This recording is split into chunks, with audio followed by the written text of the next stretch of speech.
Hello friends, welcome to our channel SR Apoorva vlog. So ಬನ್ನಿ ಇವತ್ತು ಒಂದು ಗಾದೆ ಮಾತಿನ ಅರ್ಥವನ್ನು ನೋಡೋಣ. ಮಾತೆ ಮುತ್ತು, ಮಾತೆ ಮೃತ್ಯು.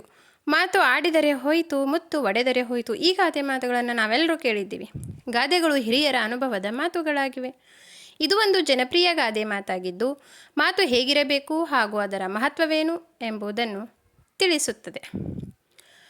ಮಾನವನು ಮಾತನಾಡುವ ಮತ್ತು ಆಲೋಚನಾ ಶಕ್ತಿಯಿಂದಲೇ ಇತರೆ ಪ್ರಾಣಿಗಳಿಗಿಂತ ಭಿನ್ನವಾಗಿದ್ದಾನೆ. ಅಂತಹ ಅಮೂಲ್ಯವಾದ ಮಾತನ್ನು ಉತ್ತಮ ರೀತಿಯಲ್ಲಿ ಬಳಸಿಕೊಳ್ಳಬೇಕು. ಹಾಗಲ್ಲದೆ ನಾಲಿಗೆ ಹರಿದ ಕಡೆಗೆಲ್ಲ ಬಿಟ್ಟರೆ ಬಾಯಿ ಬಿಟ್ಟರೆ ಬಣ್ಣಗೇಡು ಎಂಬಂತಾಗುತ್ತದೆ. ಆಡಿದ ಮಾತು ಒಡೆದ ಮುತ್ತು ಎಂದು ಹಿಂದಿರುಗಿ ಬರುವುದಿಲ್ಲ. ನಾವಾಡುವ ಮಾತು ಇತರರ ಮನಸ್ಸನ್ನು ಹಾಳು ಮಾಡುವುದಲ್ಲದೆ ಒಮ್ಮೊಮ್ಮೆ ಕುಟುಂಬ, ಊರು, ದೇಶಗಳ ನಡುವಿನ ಹೋರಾಟಕ್ಕೆ ಕಾರಣವಾಗುತ್ತದೆ. ಬಸವಣ್ಣನವರು ಹೇಳಿರುವಂತೆ, ನುಡಿದರೆ ಮುತ್ತಿನ ಹಾರದಂತೆ, ಮಾಣಿಕ್ಯದ ದೀಪ್ತಿಯಂತೆ, ಸ್ಫಟಿಕದ ಶಲಾಕೆಯಂತೆ ಇರಬೇಕು. ಅಂದರೆ ನಮ್ಮ ಮಾತು ಇತರರಿಗೆ ನೋವುಂಟು ಮಾಡದಂತೆ ಹಿತ ಮಿತ ಮೃದುವಾಗಿರಬೇಕು. ಇಲ್ಲದಿದ್ದರೆ ಅದು ಅನಾಹುತಕ್ಕೆ ಕಾರಣವಾಗುತ್ತದೆ ಎಂಬುದು ಈ ಗಾದೆಯ ಆಶಯವಾಗಿದೆ.